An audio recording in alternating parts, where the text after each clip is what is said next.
Daisy, first question, just kind of initial reaction to the draw. Japan, obviously very familiar to you, perhaps not to some of the crop of England players, but Argentina very familiar. Fourth time England have been drawn with them. So what's your initial reaction? Well, the pools are all difficult. We have a difficult pool. We've got Argentina, who are great World Cup competitors. I think their record in World Cups superior to their normal Test record. Japan is probably the most improving rugby nation in the world.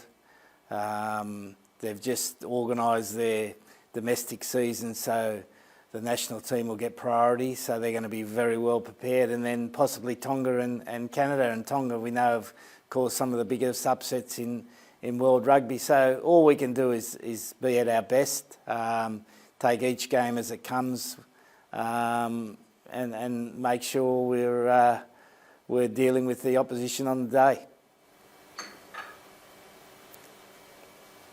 Thank you. And just picking up on Japan, obviously, you have a relationship with them, and I know that you're still involved in helping them develop as a nation.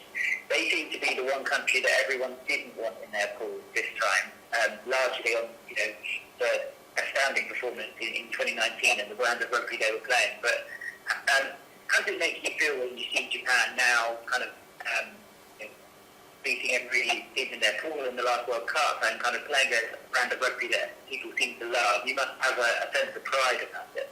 Yeah, no, and it stood out to me when they showed the highlights of the World Cup. I can remember going to the 2015 World Cup, and the only highlight of Japan was getting beaten by the All Blacks 145-13. And now you see a highlight reel of the World Cup, and they've got their triumphs in there, which is fantastic for the country and fantastic for the sport. So a lot of pride for them, and they're giving hope to a lot of other countries that you don't have to be an established, traditional, big country to be successful in world rugby, and I think that's opened the eyes of a lot of teams. I think we saw at the World Cup in 2019, Uruguay caused a massive upset, and there's going to be more of those. So the gap between the top tier countries and the so-called tier 2 now is evaporating, and you just look at those pools, how difficult they all are. And you've got 3 years running, you know who you're playing now, you know where you're playing, you know roughly what the weather's going to be like. How do you go about starting preparations for Rugby World Cup 23? Yeah, we'll start that at the start of the Six Nations. We'll get the coaches together.